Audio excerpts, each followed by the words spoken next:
প্রিয়াঙ্কা, আজ রাস পূর্ণিমা উপলক্ষে কি হচ্ছে গো? রাস পূর্ণিমাতে হুম রাস পূর্ণিমা উপলক্ষে আজকে হচ্ছে গরম গরম লুচি হুম আর তরকারিগুলো হয়ে গেছে। কই দেখি। এই যে লুচি ছাকছি গরম গরম লুচি আর লুচি, আর হয়েছে পায়েস, হয়েছে একটু হুম পনির বাটার মশলা হয়েছে নিরামিষ ভাবেই একদম, হুম আর ছোলার ডাল করেছি। তো দেখাবো, আর লুচিগুলো ভেজে নিচ্ছি, তারপর তোমাদেরকে আমি দেখাচ্ছি। কালো কালো কি দিয়েছে বলে? কালো জিরে, কালো জিরে দিলে লুচির টেস্টটা খুব সুন্দর হয়, সেই জন্য আমি একটু কালো জিরেই দিই। প্রত্যেকটা লুচি কিন্তু দারুণভাবে ফুলছে। কি দিয়েছো?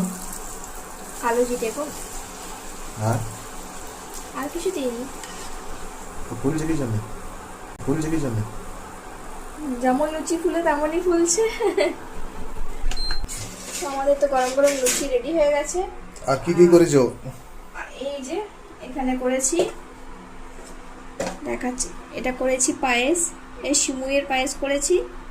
আর আর এটা করেছি ছোলার ডাল, আর আর করেছি পনির বাটার মশলা, একদম নিরামিষভাবেই করেছি। ব্যাস, আর কিছু করিনি আজকে। তো চলো, গরম গরম লুচি রেডি হয়ে গেছে, চলো খাবে। চলো, গরম গরম ফুলকো ফুলকো লুচি কে খাবে, চলে এসো সবাই। চলো, টাটা। Tata, bye bye.